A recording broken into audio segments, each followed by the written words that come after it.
Sure. They got to level 5. They got to level 5. It's the 2 nickels thing. Yeah, right? yeah, Where yeah. it's like, and we have the Azir. So the Rell priority stays, but it is going to be the Azir ban, which Dig were banning, or the Azir pick, which Dig were banning on red side, going through for Quid. Before Quid kind of had his massive glow up, this was the champ that he was the most successful and the most comfortable on.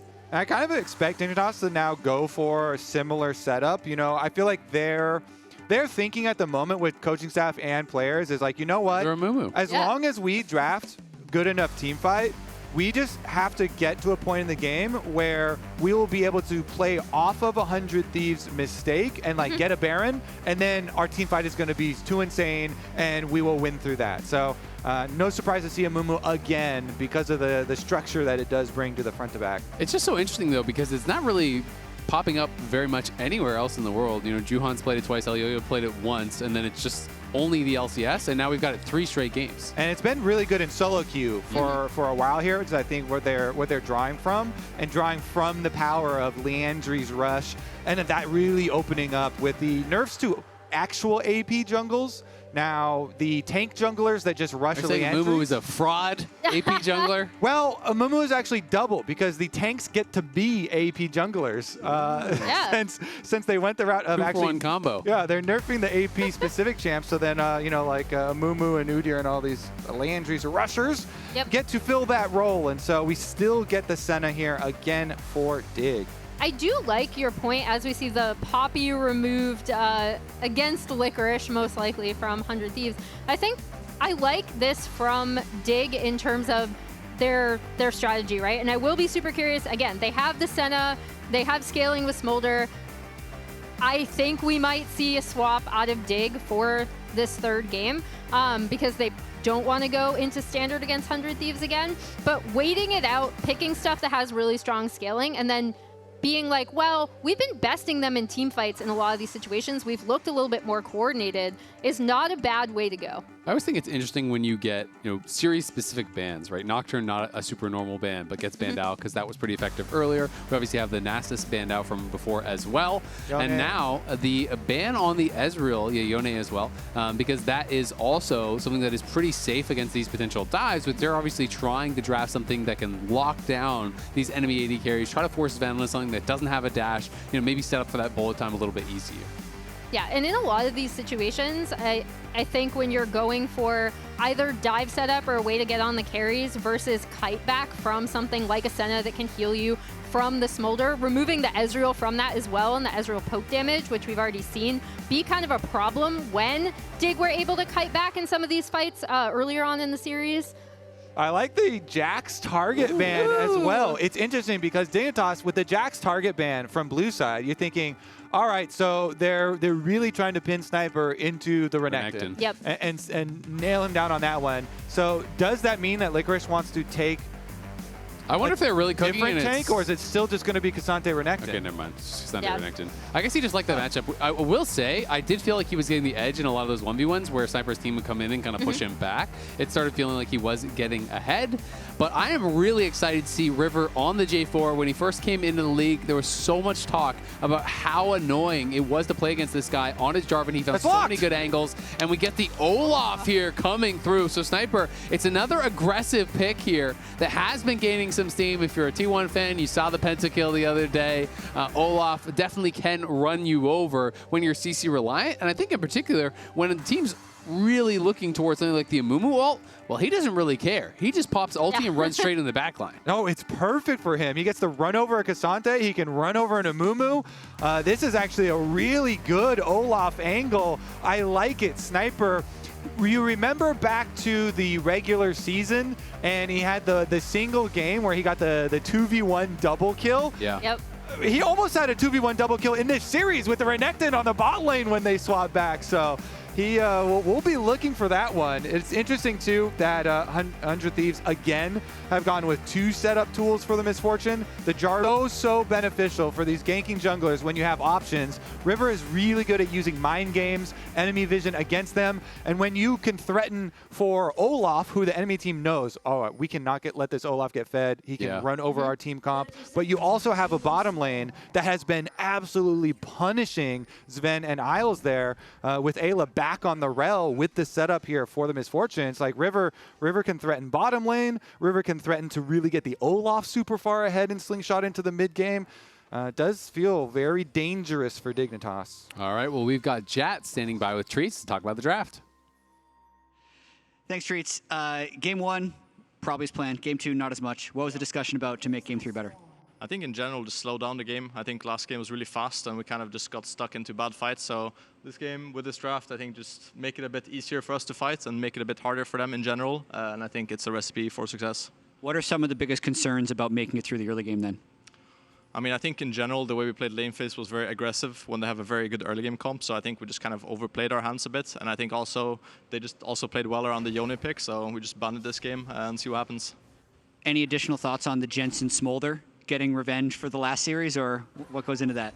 I mean, like, Jensen just wants to play stacking champs, right? Like Nasus Smolder, so it's just one of his many stacking champs that we'll see this series. All right, thanks a lot, Treats. Best of luck in the rest of the series. Well, it's leaked. He's going to play Veigar next game, and then he's going to get Kindred mid the game after that. So we got it all planned out as Licorice trying to actually get forward into range to get that experience. Oh, it's so unfortunate because the minions actually aggroed the 100 Thieves players. So he only got 1 minion of experience there. He was thinking he would get all 3, and that's why he was willing to give up so much health. As a result, he's in kind of a rough spot, but we can tell the lane swap obviously has happened, and you'd rather have a poor Ksante than a poor Olaf, I'll tell you that much. Yeah, I mean, Ksante should be in a much better state in this swap, as we see Sniper is headed down towards the bot side to keep Licorice off of this wave entirely.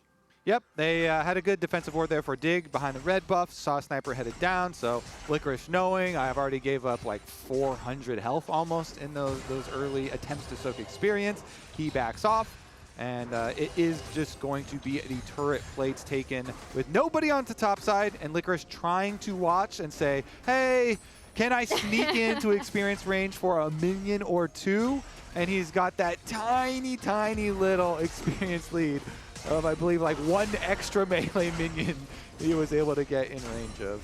Jensen getting pretty low here already as some aggressive trades happening in that mid lane, something Treats wasn't loving from that previous game. We'll see Dignitas bot lane going to be basing, and we'll see if they want to make the swap back or if they are going to be heading back out to top. But we see Ksante already running up towards top, so it should just be back towards more standard lanes from here. Yeah, usually the price is 2 turret plate difference, but this is looking like it's going to be a 3 turret plate difference price for the early lane swap from Dignitas. So, 100 Thieves not happy with their extra gold, and honestly, will get their little bit of a swap right back. Let's see, Licorice is going to get up there to the wave first, so that's going to require a teleport from Sniper because of the difference here, and he will get there in time. But does get the longsword because he actually got that turret plate, so that is pretty nice for him. Has a little bit of an extra buy.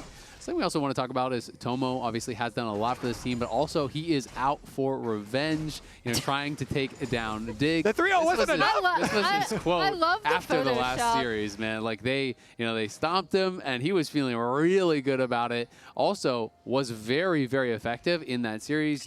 Had a big part of actually being able to take them down, which just feels so good when you're able to beat the team that let you go. Yeah, and I mean, it also, I think, has been really nice seeing how they've been able to play, again, around his pressure really well. He's been a much more stable option for them in the bot lane, and it's freed up River to also take a look at 100 Thieves solo laners, who I think are still the main pressure points and where 100 Thieves like to play. And as you mentioned it, River himself on the ward, so that Raptor ward doing its job, tracking the Jarvan early. That's one of the main things you need to keep in mind when you're playing against this. Olaf here proxying behind the tower of Ksante, and River coming over to add that extra threat. Oof. But of course they know because of that ward. This could be from trouble Raptor. on bot side. Eyla gets stunned in the tower, takes a shot there. He's going to have to back it up. It costs his flash, but both summoners spent there by Eyla. And on the other side, you can see River invading for those wolves, trying to get a bit of an advantage here with the Olaf backing him up. Spica knows he has to give it up, and now Tomo getting chunked down. This healing from the Senna starting to really pay off as Tomo's getting low. Oh, Oof. That was a big double tap. And I think the big thing that set up a lot of that invade too is also that Sniper was in a really good position, shoving in topside, and Quid has had mid prio this entire time. Yeah, Spica is behind them now. Tomo very low. River, though, knows something could be going on here. Spica gonna look, and they might get the bad news that Jarvan is here as well. Can they get this kill fast? Tomo getting incredibly low, but he hasn't fallen down just yet. He flashes forward. Woo! Zven grabs first blood, but they traded one back. Isles is gone, and Quid is TP'd in here. They're trying to get Spica and Zven out. Will they be able to do it? Jensen has not moved from mid lane to try to help him out, so Spica is definitely gonna die. Can they turn one around onto Quid? Not quite. The flash forward, though, from Zven claims one. And now Jensen has arrived. The barrier buying time. He gets a double. Zven coming up huge for the team. Jensen going to try to chase down Eyla, who has no sums, but should be able to get escorted out here by Tomo. I feel like Jensen could have rotated way faster in that fight. Could have maybe kept Zven alive. Yeah, I mean, I think the big thing was that Quid was there first, right? And it still ends up being kind of a sloppy, you know, like, we're scrapping early as we see the setup. River is down here to respond to the Spica gank. And the most important thing is that Tomo actually goes forward and trades 1-for-1 with Isles dying off the backside of that. And then Quid coming in with the teleport. Yeah, nice little chunk there. The observer showing us why Quid came in with only 400 HP. And so then when Quid does go in here, immediate focus from Spica. He bandage tosses and allows Zven to get the extra couple of spears into him so that they do get the rend kill. Yeah, Zven played that very, very well. I do think, you know, Jensen had rotated faster, but he wanted to push out the waves, so there is a cost. Maybe he thought it was a doomed fight. But Zven playing that very, very well, has 3 kills, a big early lead, really the only one with an advantage on his squad, and we'll see if he can kind of step up for Dignitas and really make something happen. And out of that, as we see a potential dive set up from 100 Thieves, the Dig were able to get those 3 grubs on top side, and they're getting turret damage there. Yeah, this is looking pretty unplayable, but Spica maybe going to get chased down here by Sniper. He has no flash. He tries to Q over the wall, but there's no minions there. The heals are coming through, but it's not nearly enough. Olaf runs down an easy one. Licorice, though, on to Eyla, is able to hold them off on that dive on the bot side. Looking for a scoop back, does find Tomo, but not nearly enough damage to be able to chase him down and actually finish that kill off. Be way too risky. And 100 Thieves, again, just going to push it in. Now they say, no ulti this time. Let's look for the redive. Yeah, repeat here and look across. There's no teleport on Jensen to come save Licorice, so he is all alone, but he's trying to keep these minions off as long as he can. Okay, here they go. Crash down does connect. There's the flag and drag, flashing back and now scooping River in, but unfortunately, River did not have aggro. Licorice plays it pretty well, and the Dawning Shadow helps from across the map. Yeah, really nice Senna ult coming out, and Licorice will be able to get out of this. Potentially, I think he can just stay. Yeah. Tomo's and River's low. I think this would be a hard dive if he has a W, but it does feel that they can just kill the tower. They'll just be able to get turret and... Oh, they got first tower. Wow, Licorice did a good job delaying them on that. Get that bonus gold. It was increased. Also worth noting, Isles just got his level 6 before that play, so the delaying actually really mattered. Buying that time, Eyla was still level 5. Isles was able to tick over to level 6, fire off the ultimate, make a little bit of a difference. So these small timings kind of add up and have a little bit of a domino effect in those lane swaps. And the tower is going down very close between each other. But to me, the scary thing, Sniper, Olaf, already got to show us an inkling of what we talked about in Champ Select, even with being down from a lane swap, and even pre-level 6. He didn't even have his ultimate, and he ran down Spica. Now that he has his ultimate, the Amumu, whenever Amumu does not have flash, does have to give you know, credit to the Olaf and a wide berth, because that champ can become very difficult, even with the lane swap, even with being starved from the very beginning of the game. Sniper getting that kill, I think, could be critical for 100 Thieves. Dignitas, though, looking pretty good with how they've come out of some of the early skirmishes. And we'll keep track of Jensen stacking as well, 66 by about 10 minutes here. Would want to be a little bit quicker here, but still is going to be something they can play to. Yeah, we'll see. Isles is playing a little bit with fire. You got to be pretty careful when Jarvan is around and you're playing this Senna, because you can very quickly just turn into food for that Jarvan over and over and over. Senna is a really squishy champion. They are going to be able to grab this dragon. Doesn't look like they're really able to trade for anything just yet. Maybe move in, get a little bit of vision. Zven's trying to push in mid. And Jensen just going to be heading back to base as he's working towards that Triforce. Yeah, and Tomo should be able to catch this wave mid. Quid is catching wave bot. And we'll see how Dignitas wants to end up playing this out, because I actually have liked a lot of their lane assignments and just wherewithal, like the Licorice delay into the setup so that they would be able to get first turret when they'd already swapped their bot lane top side for that grub take. For me, if it was me on Dig, I would opt for Spica to play around Zven. Zven is the biggest gold lead, which has resulted in a Blade of the Ruined King already for his Kalista. And so I think this is the point in the game where if you have your jungler hovering and Spica does have ultimate flash ready, maybe they can make a play here on 100 Thieves, get some push. Oh, actually, though. Sniper's coming. Sniper coming down and River right over the back of the Void Grub. So they'll probably make a similar call to have Jensen just stacking the Smolder bottom.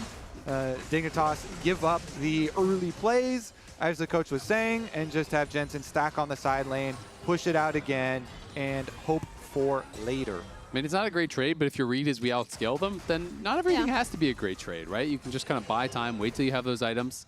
As River will be able to exit stage right, jumps over the back of the wall, and is going to be able to get back to base. We can see the Nashor's now completed for Quid. Blade of the Rune King, as you already touched on, Kobe obviously done for Zven, and he's kind of big man on campus for Dignitas. But there's always that trade-off, because Kalista, I feel like you're so strong at this point of the game when you have that early item. So if you're not fighting, you're just waiting for Jensen to scale up, well, you're kind of skipping past a lot of the strong points for Kalista, too. Yeah, that's kind of what I was hoping for, a little skirmish with a Amumu with everything ready, and also tier 2 boots on Kalista, not to be underestimated. You know, the item and completion plus tier 2 boots. It's a little bit of a push and pull between these two AD carries, with Zven kind of carrying a lot of this early game and wanting to snowball, Jensen wanting to stack up on the side wave. Yeah, and I mean, I do think Kalista still has like really, really good objective control in mid to late as well. And he should be able to do a good amount of damage while you are kind of relying on Jensen to be more of the mid to late game carry. The tough part is always just going to be, you know, Jarvan and Rell are going to be gunning right for you. Bolttime's going to come over the top. Olaf's going to be running at you. It can make it really difficult, as Jensen, taking a very bad end of a trade down there, was working away on the Krugs, and Quid found him, does push him out, and now 100 Thieves move in. I like, too, like the layers of mind games. We saw it last game where Quid, he just cues at Jensen to see if Jensen's going to react, you know, if he's going to flash on him or not. And so you can just keep dashing on Jensen, I feel like, once you have this like mental edge, and see if you're going to get extra cooldowns out of him. Quid doesn't throw an ultimate or anything, doesn't go for a flash play, and the rest of 100 Thieves are playing right behind him on this side, controlling the jungle path between mid lane and bottom lane. I mean, this is honestly really scary walking in the jungle. It's like, yeah, Amumu is your tank, in quotes, but he is not tanky at all. And you don't have a melee support. Senna is one of the squishiest champions in the game. So when Licorice is up on top side, retaking vision here can be a very risky job, because if they're in that brush stacked up, you are almost certainly going to get burst down. Yeah, and I like that from 100 Thieves, right? Like recognizing where they have a point of pressure, trying to see if they can get a pick, potentially catch someone out, possibly rotating to that bot side. Now they are going to take a look at this Herald, while we're going to have Quid pushing in this top side wave. And putting Quid against Licorice is great, right? Because Licorice has the early Bramble Vest. He's only itemizing towards that armor. There's no MR. There's really just the health from the Ruby Crystal. So this guy is going to be paper to that Azir. And you can see Licorice is just getting crushed. Going to have to base really after one wave of laning against Quid. I mean, honestly, if 100 Thieves get away with taking this Herald and having Sniper push out bottom and pressure on top side, this is a giant map win we just saw from 100 Thieves, where Dignitas playing very, very defensively. And 100 Thieves just got to do whatever they want. They pushed the entire map around. Top side pushed, bottom side pushed, Rift Herald achieved. And we've talked a little bit about some of the team fight, as Golden Glue said, whoopsies or like positioning things that they've made. But 100 Thieves have had some really nice small runs of macro play like this where they recognize their strengths on the map and are able to get objectives from them. And I would be a bit worried about this Olaf if I was Dig. We've mentioned it a couple times, but to me that is looming over my head if I'm thinking about scaling.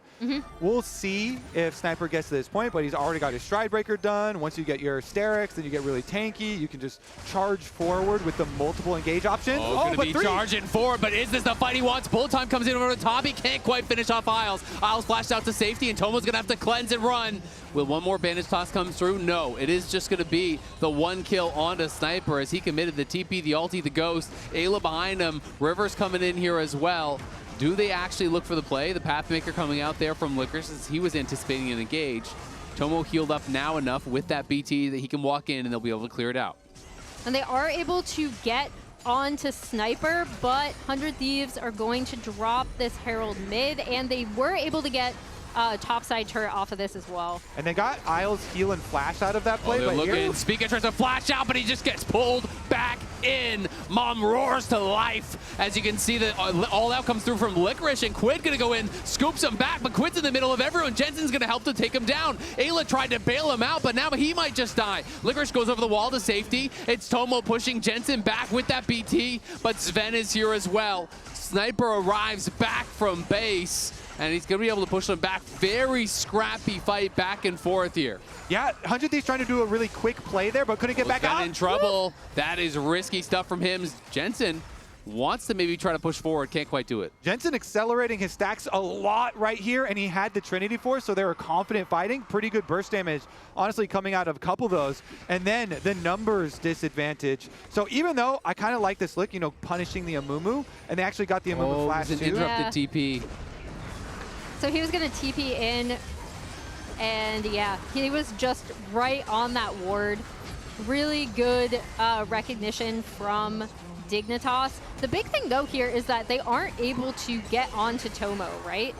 Which I do think gives 100 Thieves the confidence to go immediately in onto Spica. And then, yeah, the person you really want to watch is Licorice here, where even with Quid coming in, being able to do some damage. I mean, we've seen Licorice on this Ksante before being such a massive difference maker in a lot of these team fights. Separating we're back out. live. 100 Thieves are corralling them. They're coming from all sides. Here comes Eyla flashing forward with the engage. The bullet time has to be canceled. As Zven got in on Tomo and pushes him back.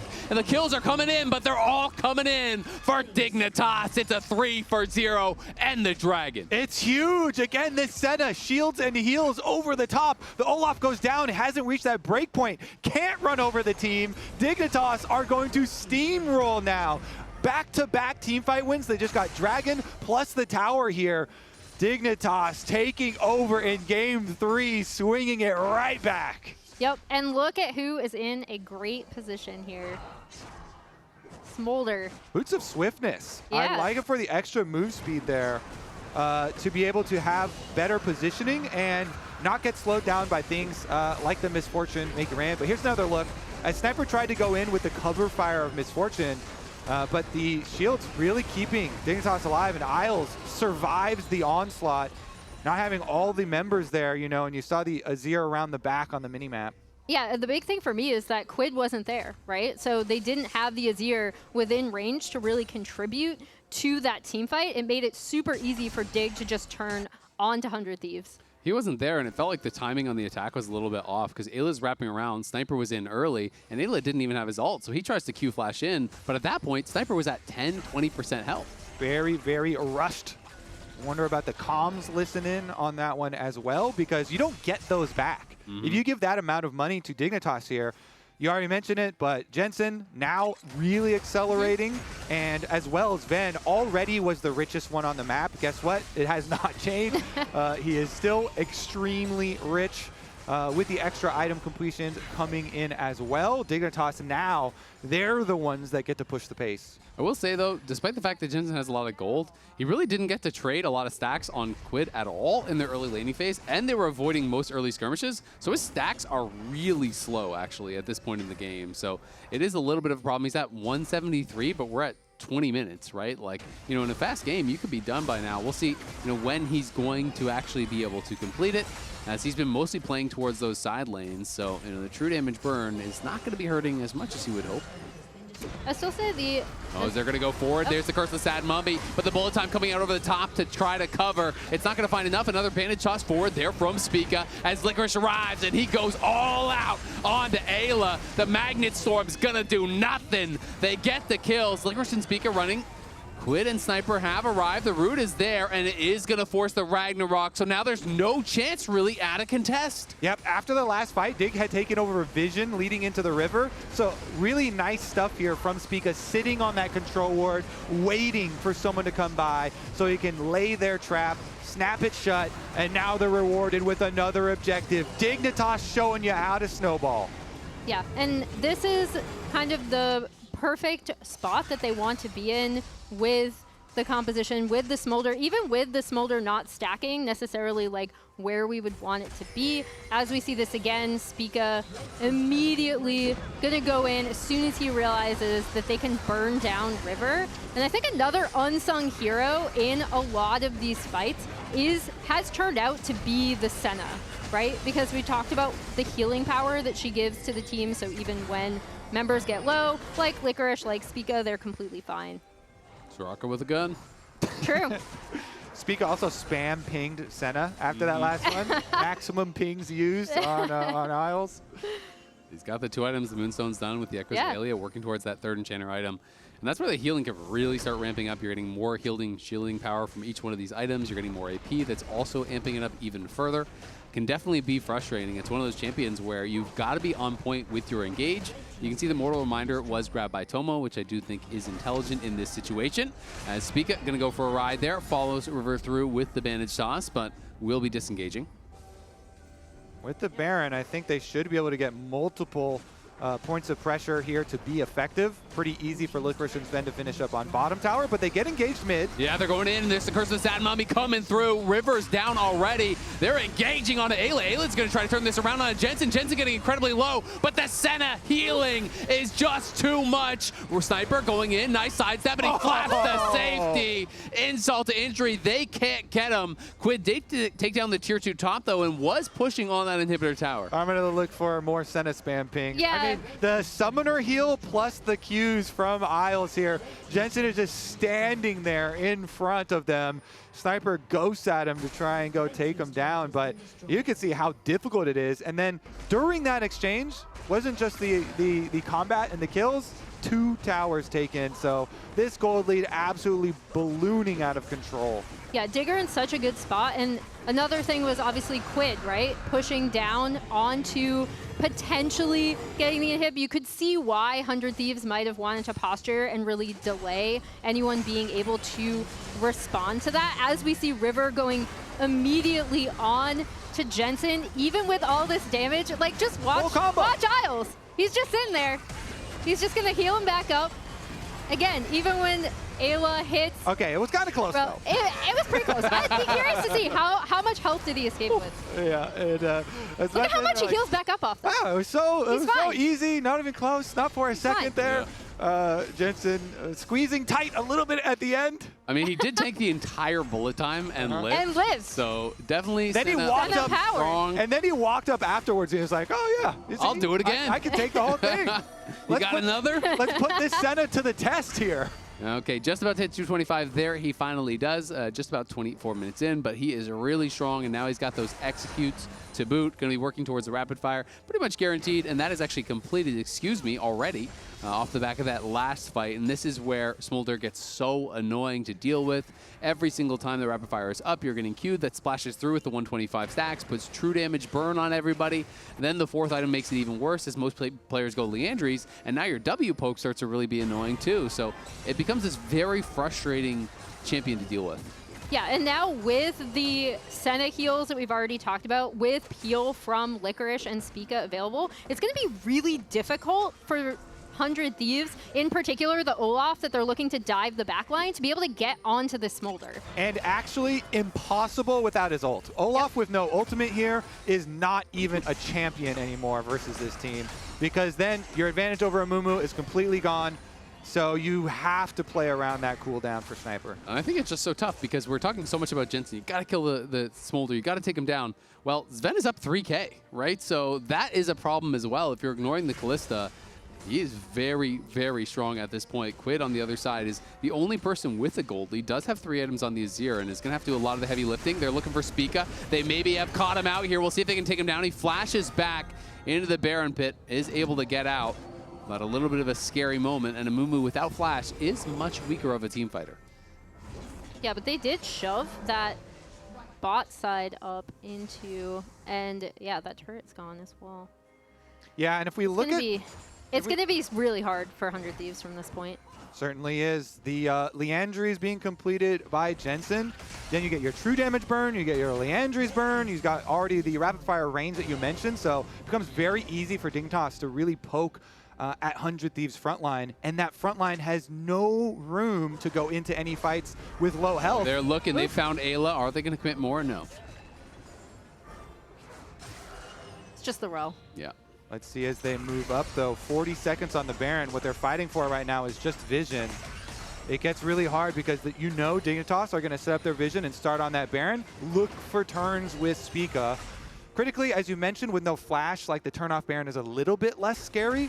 But we have also already seen Licorice kind of section off people and uses Ksante ultimate to kind of abduct someone. So watch out for the flanks from Licorice as well. Fully expect, though, this to be a Dignitas Baron that goes well, goes in their advantage because they have such good execution on it and pretty good turn off of the Baron. When you have both of those things, go on. Well, they're going to go for a reset first, but spend your money first, then maybe go on over towards it. But you should for sure be able to get something out of 100 Thieves because it puts them in a really harsh bind.